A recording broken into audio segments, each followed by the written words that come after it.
everybody. Welcome back to English Champion. On this episode, I'm going to share an amazing article with you. This is like my Christmas present this year. This article has every single thing that I often talk about on this channel, all wrapped into one beautiful, glorious piece. It has a college president, an administrator, saying things he doesn't know what he's talking about. It has it's about teaching, and it's about some literature, and it's about free market economics. It has everything in it that I talk about, and it's a beautiful disaster of an article. So I can't wait to share it with you. This is from Inside Higher Ed just a few days ago, and it's amazing. So let's dive into this. It's titled, "My Conversation with AI's Ayn Rand."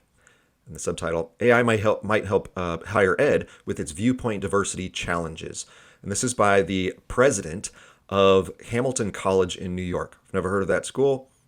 I don't know anything about it. I don't know anything about this. I didn't know anything about this guy.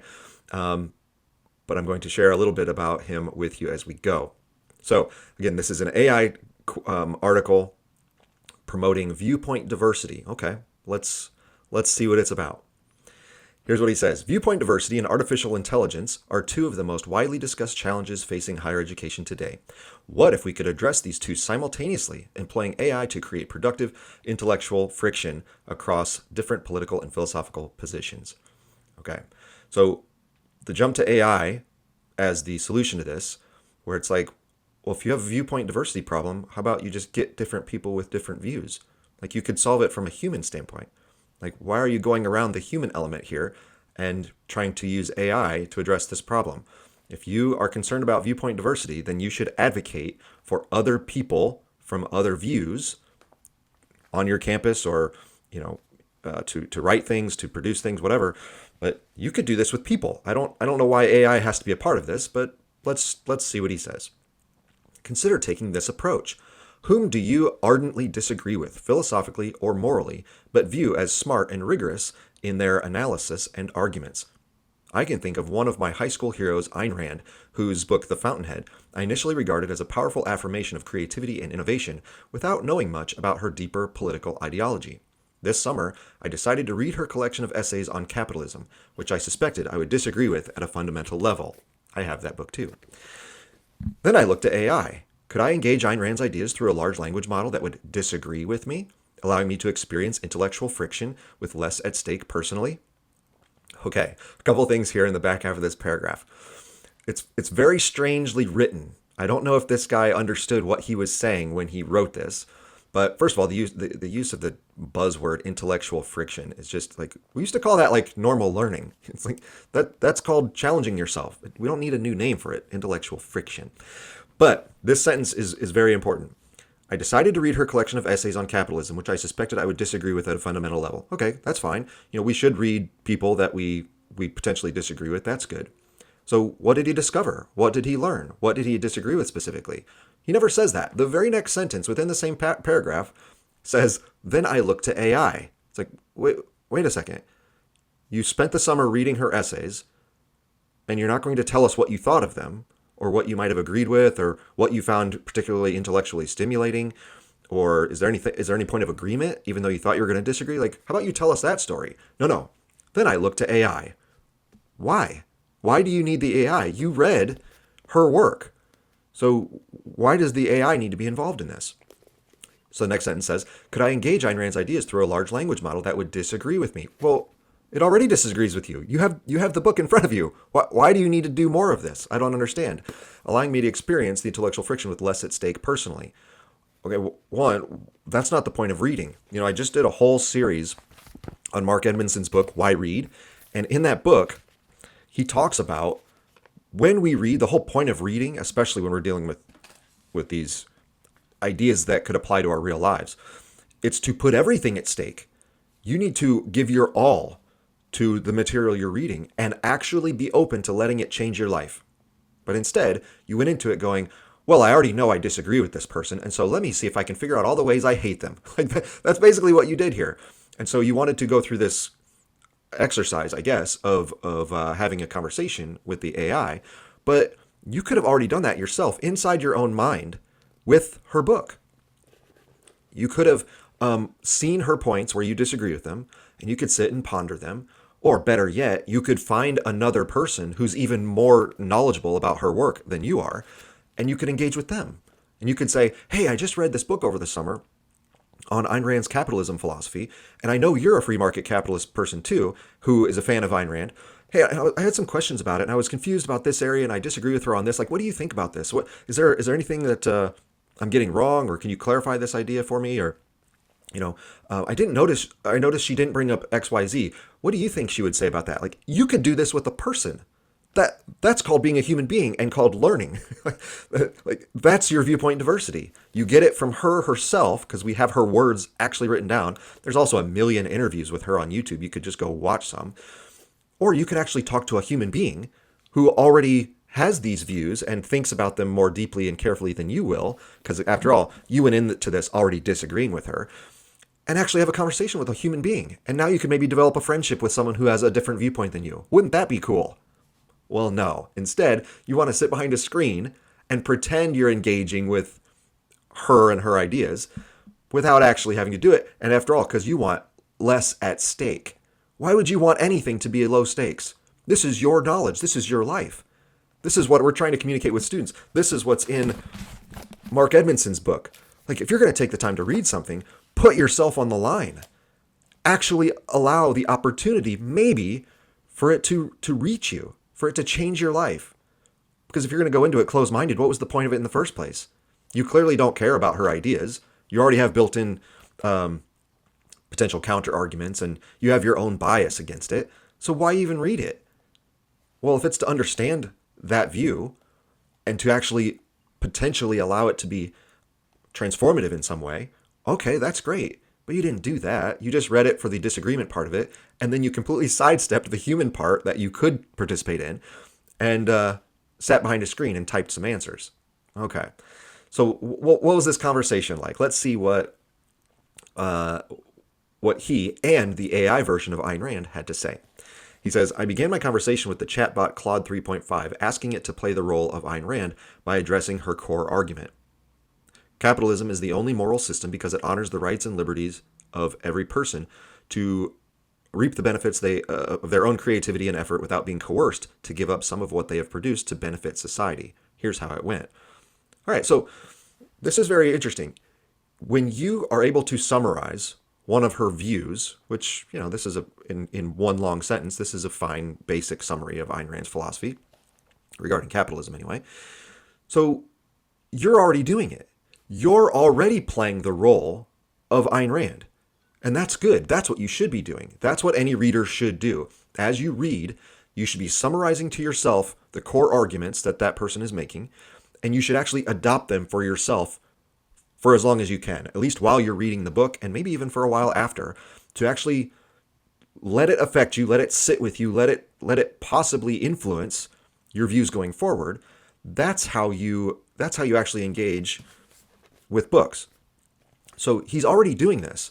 When you are able to summarize the other person's view, you're doing the job that you're now asking the AI to do. So why not just go through this process mentally? You've already started it. Why do you need to type on a computer with a fake version when you could be doing this for yourself with the real version, at least in your own mind?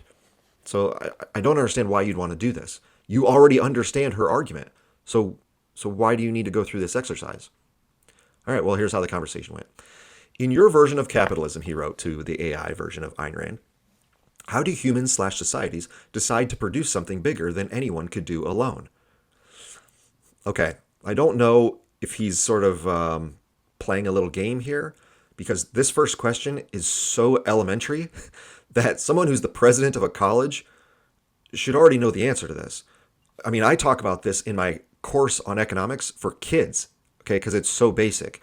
This is what the famous essay/story, I Pencil by Leonard Read is all about. It's, well, how does anything get accomplished? And the answer is, well, almost everything is that way. There's almost nothing that people produce that is done completely alone. Almost everything, even the lowly pencil, as the essay story describes, requires many, many, many different people to coordinate with each other and trade with each other in order to complete the simplest of items. So if he's honestly asking, how does anyone produce anything? Like, that's how everything is produced. If you don't know that, you don't know the most basic thing about economics. And it makes me really concerned that you're a college president.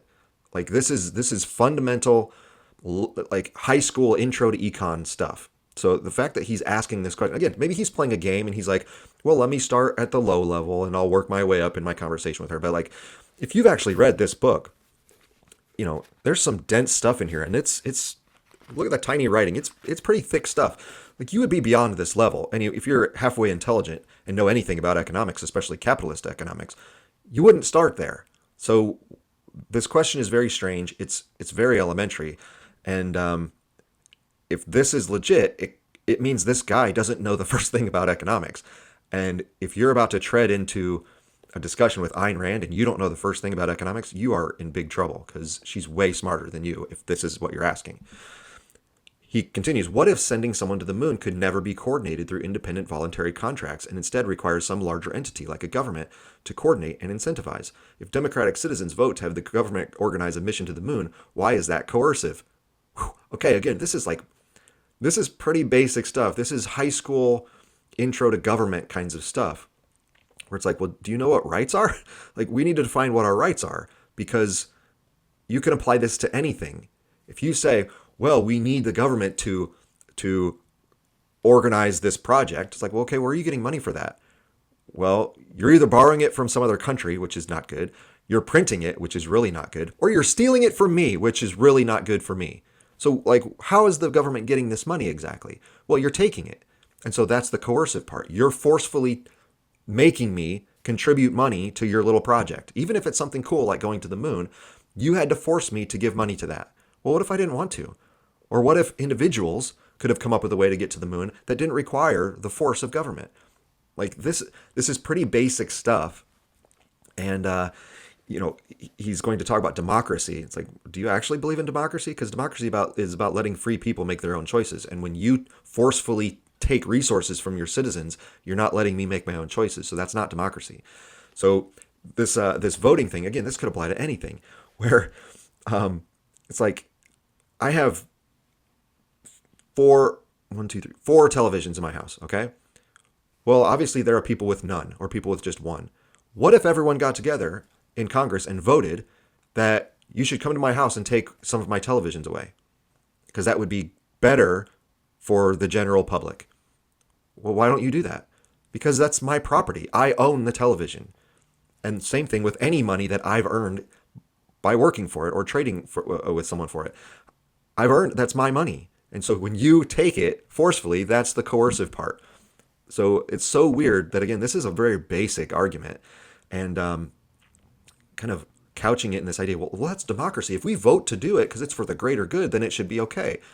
Well, why isn't it okay for you to come take my televisions? Maybe this guy thinks they should, and that's an even bigger problem. So here's what the Ayn Rand bot apparently said back to him. Your question reveals the very philosophical premises I reject. You speak of democratic citizens voting to achieve something greater together, but greater for whom? By what right do these citizens vote to expropriate the wealth of others for their collective fantasy? Exactly. Like, what gives you the right to my property? Oh, because you want it? Because you think it'll be for the greater good? Well, that's an infringement upon individuals' rights. So she's right so far. The fact that some men dream of reaching the moon does not give them the moral right to force others to fund their dream. If reaching the moon is truly valuable, let those who see that value risk their own capital, form their own companies, and make voluntary contracts. Look at what private enterprises like SpaceX have achieved through voluntary cooperation and the profit motive. You present a false dichotomy between individual rights and large-scale achievement. The greatest achievements in human history, from the Transcontinental Railroad to the electric light, came from private individuals working through voluntary contracts, not government force. Even when multiple parties were involved, they chose to cooperate for mutual benefit. The moment you accept that it's acceptable to violate individual rights for some greater good, you've accepted the premise that every dictator and looter in history. There is no such thing as a right to violate rights. A group's desire, no matter how noble sounding, does not trump an individual's right to the product of their own effort. Would you care to explain why you believe some men have the right to enslave others for their collective goals? So that's a really great answer from the AI bot that really does cover her philosophy, and it's very clear and quite logical. And so, again, if you're doing this just as an exercise to see what she would say, it's like, well, if you would have read her work, you already know what she would say to that. So why do you need to go through this process? I don't understand the time wasting that's going on here. If you've actually read and understood her ideas, you would already know that's what she would say. Because as a good reader, what you do is you go, well, let me put myself in her shoes and listen to her ideas honestly and actually challenge myself with these ideas. You would have already taught yourself the answer to your own question, because that's what good readers do. And that's what good teachers try to teach students to do. Not have this shortcut by just going to AI. Like, why would you even need to read the book then? If you're just going to go through this exercise, why read this? There's no point to this. So you're either for reading or you're for faking reading. I don't know which position this guy supports. He says, I was fully engaged at this point and I wanted to expose her rigid thinking, so I raised the stakes. Wait a second. Raise the stakes? You just started all this by saying you wanted low stakes. You didn't want any stakes. That's why you're doing it through a computer instead of actually talking to a real scholar so that you could potentially maybe learn something. No, you wanted low stakes. Well, so now you're going to raise the stakes. Okay, that's weird. Secondly, expose her rigid thinking. Oh, so her ideas are rigid, but yours aren't? That seems a bit unfair, right? What makes her ideas so rigid, but your ideas so open-minded and fair to both sides of the argument? This is the problem. This is why if you were in person with an actual scholar who had read this for a longer period of time and maybe knew more about Ayn Rand than you could go through this process. And with another person sitting there, maybe you wouldn't think of their thinking as so rigid. You would actually maybe respect the person more and go, okay, well, let me listen to what this guy has to say. But no, you immediately go to, oh, look at that rigid thinking. When the argument that the Ayn Rand bot made is pretty darn good. That's actually quite logical. And he never gave a response. Like, she asked you a question. Would you care to explain why you believe some men have the right to enslave others for their collective goals? Well, you didn't answer that. What gives you the right to infringe on other people's rights? That's the question. And if you don't believe those are rights, you need to explain that people don't have the right to keep their own money. Explain that. And then you can maybe go further. But he skips ahead and gives another example. So he jumped up past the moon stuff. Now he's on to something else. Would you agree that public health might require a collective response? Let's say that individuals acting independently have no incentive to invest in clean water, vaccines, or databases that collect public health data. Like, why would you assume individuals wouldn't have the incentive for clean water? Do you have proof that people are saying no to clean water? Everyone I know wants clean water. All right, even those of us who are on Ayn Rand's side here and disagree with government involvement, yeah, we all want clean water. So who are you talking about exactly? Give me evidence of someone acting independently has no incentive to drink clean water. Tell me who that is. I'd be happy to hear them out. Or vaccines. Yeah, some people are anti-vaccine. I don't think anybody is against the pursuit of vaccines as such. I think even if you don't want to take them yourself, almost everyone's in favor of scientific discovery and protecting people and all of that. So who are you talking about exactly? Databases that collect public health data. That's a different thing. I don't know if the government needs databases that collect public health data. And individuals could do that. If we need it for research, where scientists are trying to study, various causes and effects in the public, well, they can go gather their own research. They don't need the government for that. So again, what evidence do you have that there are people acting without the incentive for these things? That people don't want clean water, that people don't want medical treatments, that people don't want to have knowledge about health? Like, who's saying that? I don't know. Is it better to allow millions of people to die from the spread of disease in the name of maximum individual freedom, or to have the government coordinate action to provide public health benefits to everyone? Okay, so again, this dude's a college president and he's making an either-or fallacy. Like, well, we either have to have this giant government entity doing all this stuff for us, or everyone's going to die. Like, are you serious? You're a college president and that's your level of argumentation? I wouldn't accept that from my freshman college students. I mean, we talk about logical fallacies in my classes, and that's on the list. You can't say that. Well, either we do this or millions of people die. Is that what you want? That's like the lowest, worst level of argumentation possible. And this is a guy leading a university. It's crazy. So the Ayn Rand bot says, your premise rests on the most dangerous of all moral fallacies, that the mere existence of a problem justifies the use of force to solve it. You speak of public health as if it were some mystical collective entity that supersedes individual rights. There is no such thing as public health. There are only individual human beings, each with the right to make their own decisions about their health and well-being. So yeah, exactly right. This is what people who tend to believe these things, like government, like public health, they think it's just this some like its own, like it's its own living entity. Like there's this being out there called government, or there's this being out there called public health that oversees everything and can make its own decisions. These are people. Government is people. Public health is people. So it's always just individuals making choices. And especially when we're talking about government, they're more susceptible to moral corruption than anybody you'll ever meet. So like, why would you trust them? And as far as public health, yeah, every person is different. My health is different than everyone else's health. So therefore, my choices about my health or my family's health is going to be slightly different than everyone else's. So you can't just have this entity handing down decrees saying, well, everyone should do the same thing. That's not how this works. Everyone's different, so everyone needs to make their own choices. He narrates, this back and forth went on for more than an hour, covering topics like innovation, market failures, and unequal access to basic resources. I was worn out, so I closed the conversation. What would be really great is if he actually included all this. I know this would be too long of a piece, but maybe he could release like the director's cut version of this where we see the full conversation, because I would love to know his arguments back, because right now his arguments he's made are like elementary level, again, high school sophomore level counter arguments to Ayn Rand's ideas. He's engaged in fallacies, logical fallacies. He's not explaining his own evidence. Like, this is really bad for his side of the conversation, and maybe that's why he doesn't include it, because it doesn't make him look very good. I don't know. But I would love to hear more from his answers to the Ayn Rand bot side of the argument, because she raises interesting points, and you don't answer them. So it's weird. So he continues on. I'm arguing that humans can create mixed economic and political systems, and that those systems can muddle along imperfectly, and people may live with those compromises because they still have freedom while affording greater opportunity to their fellow citizens. You believe in an inevitable slide toward destruction and loss of freedom. I don't see that slide happening in much of the democratic world, so compromise is possible. So I think we can work with this hybrid system, improve, find the right balance, and continue to advance a more perfect union. Okay. It's so funny that people think this way. Hybrid system. Yeah, you know what the hybrid system is? That's what our country already is. And it was at our founding. That was a hybrid system.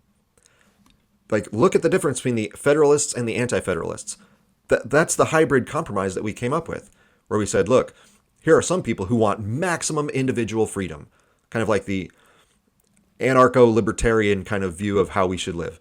And then there's the other people say, no, we need some state stuff going on here. We need the federal government to do a few things. And so that was the compromise. We already had that. That's the hybrid that we have. This is called America. we already have that. The question, though, is that what has happened in the in the past 250 years? How has our system stayed the same? Has our compromise, has our mixed economic and political system actually tilted more toward Ayn Rand's version, which would be more liberty, or is it tilted in the other direction, toward more state influence, toward more federal power? Well, I think we all know the answer to that. Our current system is thousands of times more invasive and powerful than it ever was at our beginning of our country. And so we had a hybrid already. That's what the founding of our country was. It was a debate about how much freedom versus how much government influence. And this is what we came up with. And it's tilted massively in the way of more government power, especially in the last 120 years. Like, if you don't already see that, then where's your end point? This is why he says, well, we got to find the right balance. The right balance was at the beginning of our country. Now, we updated some things and we clarified some things as we went on. That's part of what happened in the 19th century. But like, what's the right balance for you? Sounds like the right balance is something where the government has a massive bureaucratic influence on individual rights. Because you've already kind of stipulated that you don't really believe everyone has individual rights, because you believe in taking stuff from them. So what do you believe about rights, and what do you believe this right balance is for creating this more perfect union? It sounds like you want way more power for the federal government and less autonomy for individual free citizens. So if that's what you believe, why don't you just say that instead of saying, well, we can have this mixed system. Mixed how? What are the ratios of this mixture you want? 90% power of the federal government and 10% freedom for individual citizens. Like, that's a mixture. That's a mixed economy and mixed political system. So is that what you want? That's mixed. Like, what do you mean when you say mixed? What do you mean when you say hybrid? Because there's many different versions of hybrid. We already had one for 250 years ago, and apparently you thought that hybrid wasn't hybrid enough. So what do you mean when you say find the right balance?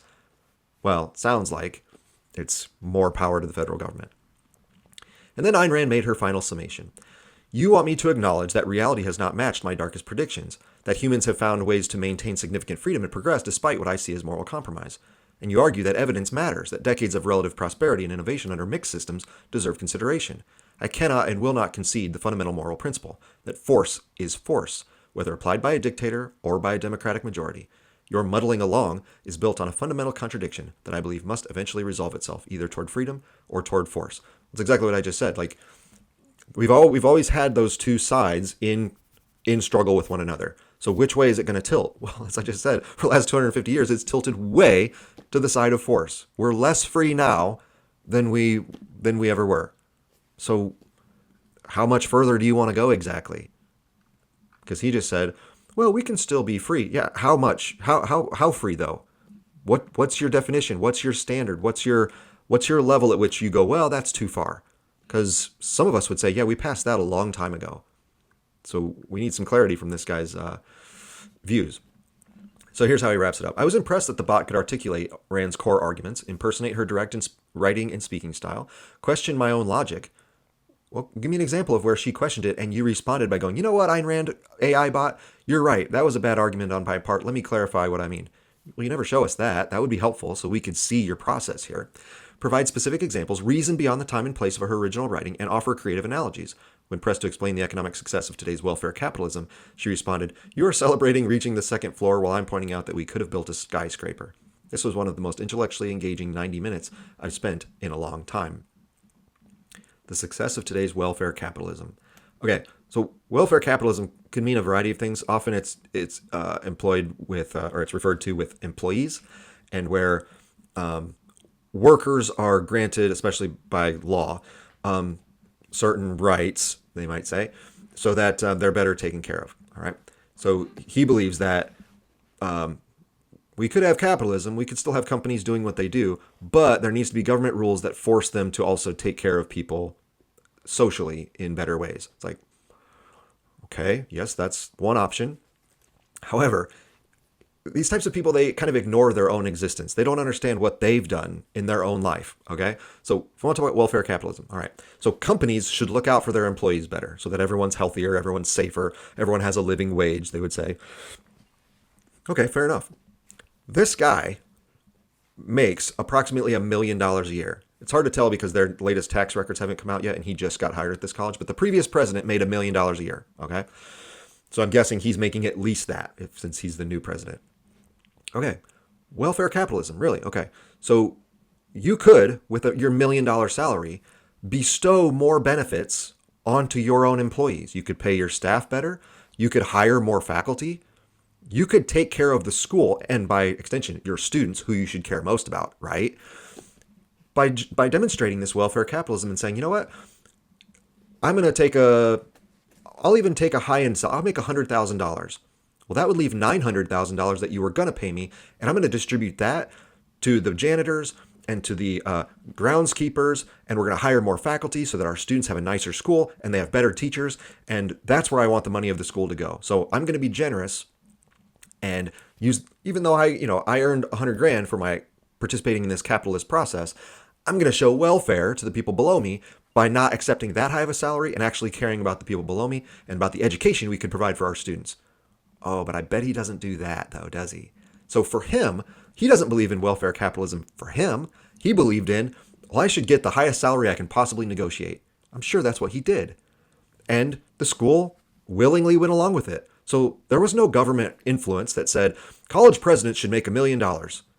There wasn't a law that decreed in order to take care of the welfare of our college presidents, they need to make $1 million. So that's a rule now.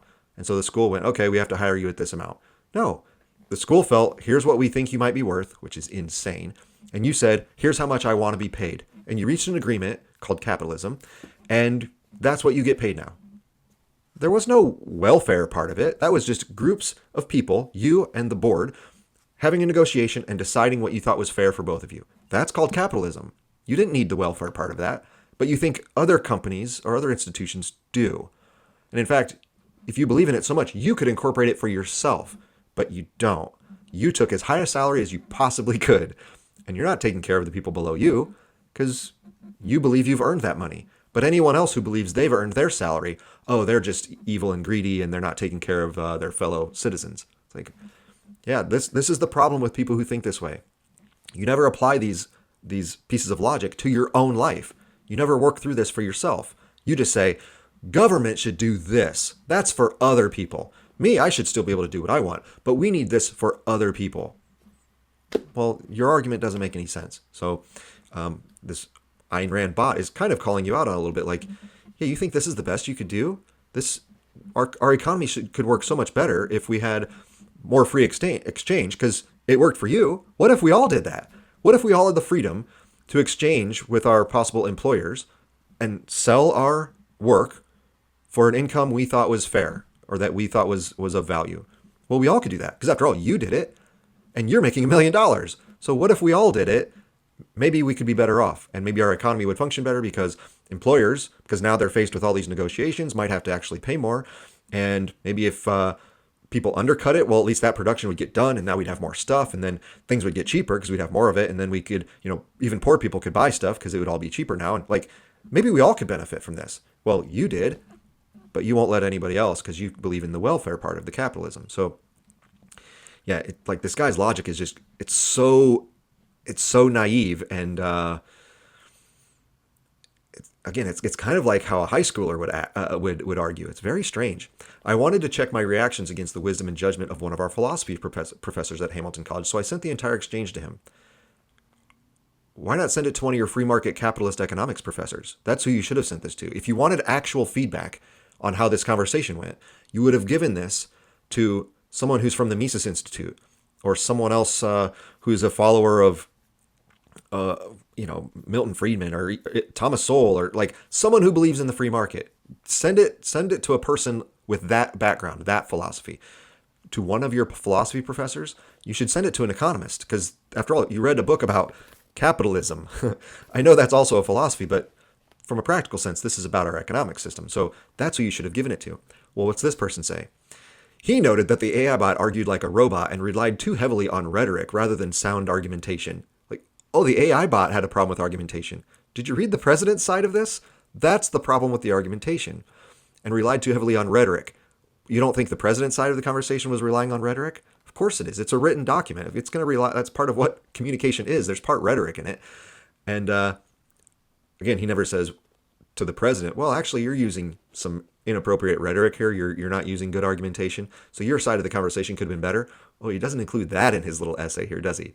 Ultimately, the problem as he sees it is that the philosophy professor is that an AI bot will never be able to genuinely distinguish between debating with the intent of winning an argument and debating with the intent of arriving at a deeper understanding of the subject matter at hand. It's also worth noting that debating across a screen with AI or with friends and strangers is partly why we are having so much trouble talking to each other in the first place. Okay. Wow. Okay, so you've written this entire article about the benefits of typing on a screen with an AI bot. And now you say, well, this debating across a screen is really a big problem. That's why we're having some of these social issues and we're not able to talk to each other. Yeah, exactly. So why are you doing this? Like, you're contradicting your own premise here that we need AI and screens to have these intellectual conversations. Why not just go have intellectual conversations with real people in person? That would be great. That would be called like liberal arts education. That would be way better than what we have right now. Also, the person had said more intent on winning an argument and debating with the intent of arriving at a deeper understanding. I don't know about that because everywhere else I see that talks about AI, you can type in and say, don't act like you're trying to win the argument. Let's work together on achieving a deeper understanding of this subject. You could have typed that in, but that's not what I think this guy did. So again, the professor he went to is criticizing the AI bot when really what he should have been criticizing is the president for saying, well, you kind of started this by setting it up as an argument. if you would have started the conversation by saying, don't debate with me to try to win, debate with me to try to help me understand, this might have sounded different. So you're giving the evidence to a person who is only looking at it from one side. And again, it's kind of contradicting what your whole premise was here. If your whole premise was to arrive at a deeper understanding, you would have typed that in the AI bot at the beginning, but you didn't want to do that. You set it up. Remember at the beginning of the article, you said, I want to engage with someone I disagree with. Okay, so you put it up, you set it up that there's this antagonistic relationship. I disagree with you and I want to argue with you. Well, of course that's going to lead to an attempt to win a debate. Plus, if you know anything about Ayn Rand, that's what she did. So this isn't surprising that you're engaging with someone who was very good at attempting to win arguments, and that's what got spat out at you. So like, you could have, we keep hearing about, well, you got to prompt the AI better. Well, this is what this president should have done. So he's advocating for the use of the AI, yet he's using it in a way that isn't even as effective as it maybe could have been. And worst of all, he's contradicting himself by saying, well, maybe we should talk more in person with people. Yeah, so why did you write a whole article about how valuable it is to talk over a screen with a computer? Like, this guy's logic is crazy flawed. I can't believe, I don't know who the editor of Inside Higher Ed is, but I can't believe that like this piece got published. If I were the editor of the site, I'd be like, hey, you need to rework this essay that you're trying to submit, because this is quite illogical and I can't post this. Somehow they posted it. He continues, AI is not a substitute for what we can learn in our philosophy classes. It's not? Well, you're kind of demonstrating that you're trying to make it that way. So I'm not sure. This is what the AI people say, is that it is a substitute. So why is it not? Well, if the answer is because you need to actually be in person with a human being who has these real thoughts and can make these counter arguments on the fly, well then, yeah, why are you doing the AI at all then? If that's the best way of learning, let's do that. Let's stop with all this AI stuff and get back to your philosophy class. I would agree with you. The other part of this, again, is you went to a philosophy professor, which who knows if that guy even knows anything about Ayn Rand. But you could have approached this with someone who's actually an expert in Ayn Rand's philosophy. Like, invite Yaron Brooks to your campus for a panel discussion or a Q&A. Like, that's what you should do. If you believe in this so much that you want to actually engage with Ayn Rand's ideas, well, there are many others, but he's one of the leading scholars on her philosophy. So invite someone who's an actual expert on her ideas and have a conversation with them, or let your students ask questions. That would be way better than sitting on a screen with a hypothetical version of Ayn Rand's philosophy. So strange. Again, he said this isn't a substitute, but there is something powerful about practicing our ideas with people across time and place. Debating race with James Baldwin, asking Leonardo da Vinci to think about how we reconcile innovation with destruction. Again, I can already go read James Baldwin. He's a writer, so I can go read his ideas. He has books just like Ayn Rand does. I don't know how much of Da Vinci's ideas were written down. I'm not an expert on him, so I don't know. That might be more difficult when we don't have the actual voice of some of our people from history. But again, you could just ask humans for this. That would be fine too. One of our faculty members worked with our technology team to create an AI agent based on thousands of documents and writings from our nation's founders. At the end of the class on the founding of America, the students debated with the AI version of Alexander Hamilton about the role of the central government, inherited wealth, and his views on war. Perhaps the answers were a bit robotic, but they were based on Hamilton's documented thoughts, and as our language models get better, the richness of the discussion and debate will grow exponentially. Okay, again, you already have Alexander Hamilton's thoughts. He wrote them down, many of them. So why don't you just read them? Why do you need to create a technology and have this intermediary explain or debate with you when you could just take on the mindset of Hamilton based on his writings and have discussions that way? It's also interesting. I mean, the school is called Hamilton, so I'm sure that's why they picked Alexander Hamilton. But it's kind of convenient that you chose Hamilton because his ideas about government were very different than, say, James Madison, where you would get a different view on the role of the central government. You picked a guy who's big government, so that supports where you stand. So that works out nicely for you, doesn't it? But again, if you wanted to challenge students and have them think about all sides of these debates, well, I would love it if you would create a James Madison bot. That would be helpful, because then you could have more back and forth, and you could see, how students respond to each of those authors. And I don't know. It's funny that you picked Alexander Hamilton, and you chose to engage with him in an AI bot instead of just reading his work. Why not just read? That would be easy enough. The best classes and teachers maximize learning by bringing opposing ideas into conversation, but we know that college students, faculty, and many others in America find it difficult to engage opposing views, especially those we find fundamentally objectionable. Ultimately, this must happen on a human-to-human level with skilled educators and facilitators. Yeah, that's what I've been saying all this time. And yet you wrote an article about how to use an AI bot. All right. But we can also use AI to help us practice how we engage with difference, better formulate our arguments, and ask deeper and more complex questions. AI can be part of the solution to our challenge of engaging with ideas we disagree with. If you disagree, try your argument with an AI bot first, then let's talk. No.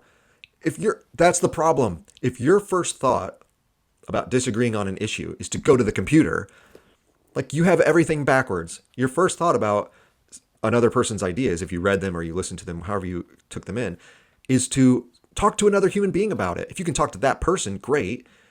If you can talk to someone who's a scholar in that, great. If you can read the words they've actually written, great.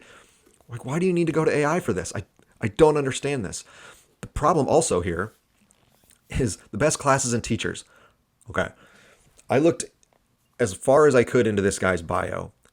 Literally ever since he graduated college, according to what he's posted anyway, he's never been a teacher.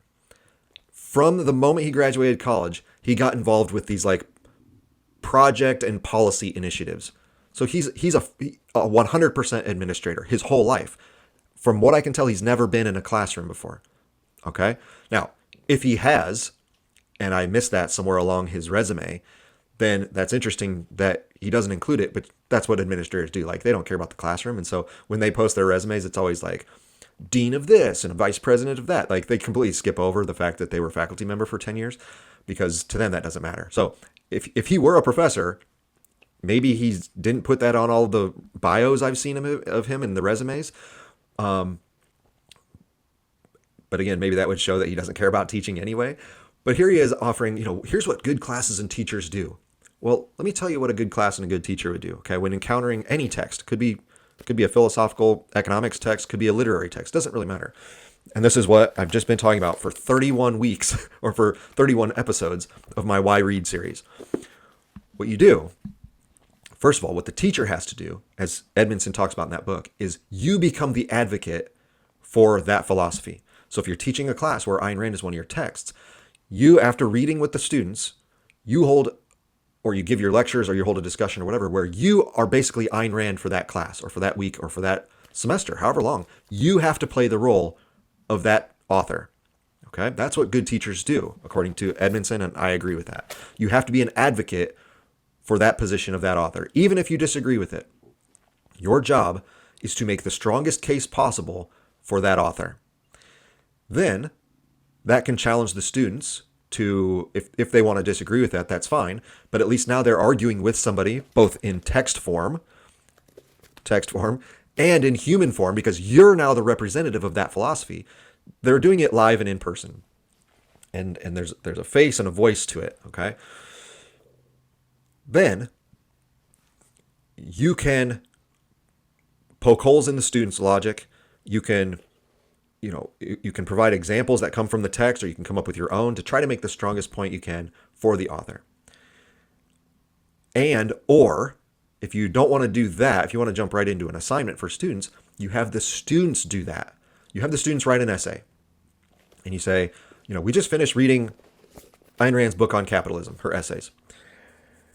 Some people might say that there are some projects in America that are bigger than what individuals can or want to do. And so that's why we need government. Write a 1,000-word essay explaining why Ayn Rand would disagree with that premise. Go. And so now they have to take Ayn Rand's position. Even if they, like you, disagree with her philosophy, the goal of education is to say, no, listen to her philosophy, adopt it for the time being, so that you truly understand it, and then write in response as if you were her.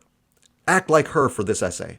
Let me hear what you have to say. And then you assess that student on how well they incorporate the arguments of Ayn Rand. Maybe even if you want to get clever, like the voice of Ayn Rand, like the kind of sharp wit and kind of unyielding, argument structure she uses. You can incorporate that. You could have it be a research project where you go, okay, she wrote this, but now you need to go find some other sources where she kind of tangentially brought these other ideas back to this capitalism idea. So you need to include not only this text but other sources as well. Go learn more about Ayn Rand and her philosophy. Tell me what she would say. You could do this in a variety of ways. You could have a debate where you force students to take the position of Ayn Rand. I used to do that with simpler topics in my classes where I just wanted them to be exposed to other ideas, and we do it sort of in a small version where it's like, okay, today you're Ayn Rand. You're an opponent of Ayn Rand. You ask a question of her. Go. And you put them on the spot as a class dialogue, as a debate practice. Like, you can do this in a million different ways with students. So this is what you do when you're a good reader, and what you should be doing in a good classroom as a teacher is you take the author's ideas seriously. You don't come in with a preconceived notion going, well, I disagree with her, and so therefore, I already have my mind made up. That's the opposite of education. We present every idea as if it's a possible way to live out your life, whether it's nonfiction or fiction. That's what a good teacher does. That's what Edmondson describes. That's what I've been advocating for these last 31 episodes of this series. And that's not what you're doing. You said, well, I already disagree with them. Let me argue with her. Like, well, how's that helpful? You're not learning anything. You're just kind of using the tool as a punching bag, I guess. I don't know, like, why would you do this? And you're doing it low stakes, so you don't even actually care about this. So this seems like a big waste of time. How about raise the stakes, have it in person, have it as an assignment for your students, put yourself on the spot and say, you know what, I don't agree with Ayn Rand, but I'm going to challenge myself to be her strongest advocate in this class because I want my students to truly understand her ideas that we read about in this book. So I'm going to be, her advocate. I'm going to be her lawyer. And I'm going to defend her in the court of the classroom, where all these students are going to dislike her because they're all big government people just like me. But no, I'm going to be her defense. He actually, Edmondson used the word like, you're like the ventriloquist, okay? You're the spokesperson for this other person. You speak it. And so that's what real learning is. That's what real reading is.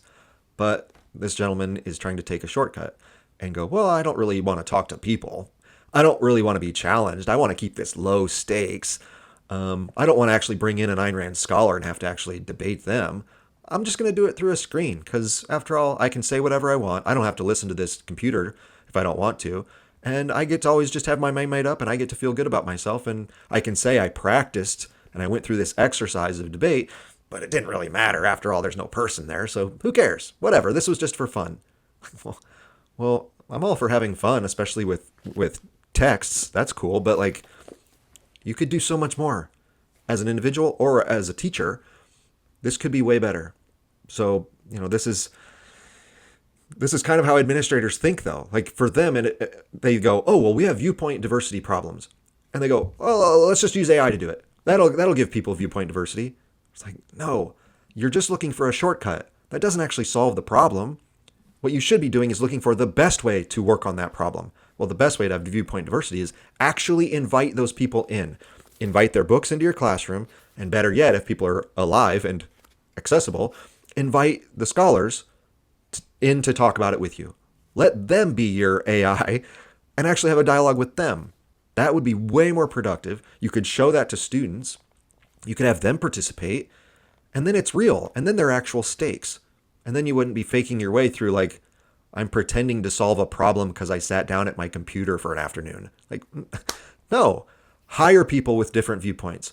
Talk to people with different viewpoints. Bring in speakers with different viewpoints. Read texts of people with different viewpoints. You want to improve viewpoint diversity? That's what you do. You don't sit at your computer typing to an imaginary person where there's no stakes involved. Like, let's up our game here of intellectual rigor. It's just so low level, and it makes me worried about what other college presidents are doing out there, because this dude makes $1 million a year, and these are the kinds of ideas he's advocating. Like, what goes on at that school? What's ironic is when you look at their school homepage, or maybe it was on some other page, I can't remember. I clicked around a lot to try to learn about this guy. He has stuff in other places where he talks about democracy and liberal arts education. It's like, wait a minute. You're clearly not for democracy, okay? You're not for people having individual rights and choosing their own paths in life. You're for you're for majority rules. That's what you're for, which is part of democracy. But like, you're for the worst version of democracy. And as Edmondson says in the book, many professors he talks about, and I've seen it as well, where it's like, you say you advocate democracy, yet you want people to believe like you. Because if anyone, a free person, said, well, actually, I kind of like what Ayn Rand's saying, you would condemn them for being rigid or not believing in democracy or whatever. And like, yeah, you're not being fair to that side of the argument. But also to the bigger argument about liberal arts, that's the whole point of a liberal arts education, is you expose students to all these different philosophies. Here are various ways to go through this world. And we're going to advocate for all of them strongly. And then you get to decide how you want to live. You get to graduate and go and live your life. And if you want to be an Ayn Rand supporter, great. If you don't, great. But we're going to expose you to both fairly in the strongest way possible. And then you get to choose. That's democracy. That's liberal arts. Letting people choose after having the most rigorous analysis of every available idea. That's what education's supposed to be. It's not, well, you already have your mind made up, and so I'll just pretend to engage with the other side by chatting about it with a fake version. That's not liberal arts education. That's not democracy. It's fake. It's phony. It's a charade. Like, you're just pretending to engage in those things. You're going, look what a good administrator I am. I care about viewpoint diversity. Oh, I don't actually want to talk to anybody with different viewpoints, but I'll pretend I am through AI. I believe in liberal arts education, but I won't actually, bring a fellow scholar on to talk about these books that are challenging. I don't want to expose students to that much knowledge. So we'll just say we believe in liberal arts education. Like, you can't have it both ways, man. You got to commit. If you really care about this stuff, you got to go all the way. You got to be the strongest advocate for someone you disagree with. I talked about this in a couple of, maybe actually it was in my Why Read series. Because I was explaining how I do it with what he was talking about here, where you got to be an advocate for those ideas. Where, like, I completely, just as you may disagree with Ayn Rand, I completely disagree with Marxism. But I've taught Marxism before, and for those class periods, I try to provide the strongest defense I can of Marxism, because I'm trying to give my students the opportunity to hear as legitimate a version as possible. We read Marx's texts. I try to clarify those ideas for my students so they understand them. And then I have to say, okay, what do you think? Where is he right? Where is he wrong? You get to decide. But it's my job as the teacher, even with ideas I disagree with, to present those authors as strongly as I can. And so whatever it is, whether it's about religion or about politics or about economics or anything or philosophy, where there's, some level of controversy or opposing views, it's the teacher's job to present the strongest case of every single view and then let the students work through that. And then you got if you believe in democracy, as Edmondson talks about, if you actually believe in it, you got to leave it up to the students. You decide. I'm not going to force my opinions on you, because that's not my job as the teacher. My job is to present these ideas as clearly as I can, and as I said, advocate for them so that you can make a fully informed decision. And then I have to trust that you're going to use your knowledge and skills positively in this world. But it's up to you. You're responsible for you. So that's what teachers do. They don't sit behind screens pretending to care about liberal arts when you're talking to a fake AI bot. That's not it. People, we've got to get back to real education and real reading of real texts, whether you like her or not. Who cares? At least listen and at least take it seriously. And then we can decide what to do about it. But right now, when all you do is sit behind a screen, you're not getting the best version of an education. So schools that are pushing AI, schools that push all their stuff online, they're not giving you a great education. Okay, they're giving you a pretend education. Just like I've been saying, this is a pretend exercise. This isn't real. What would be real is invite a scholar who's an Ayn Rand expert onto your campus and have a discussion with that guy or that woman. That would be great. But you don't want to do that because you like shortcuts. So you're going to get a shortcut version of education then if you go to schools like that advocate this AI stuff. So again, this was so great for me because again, like I said at the top, this is a college president or college administrator saying something that's completely dumb, all right, because he doesn't know anything about teaching and reading and learning. And It involves technology, involves teaching, involves economics and philosophy. Like everything I do in my world was involved in this one article. So this was when I saw this, I was like, oh, this is fantastic. This is one of the best pieces I've read in a while because it's so bad. So let me know what you think. Maybe I'm wrong. I'm happy to hear what other people have to say. But AI is not going to solve these problems. If you want to solve whether it's viewpoint diversity or any of the other problems going on at universities today, it happens with real people having real conversations and reading real books. So let's keep that at the forefront of our education. Thanks for watching.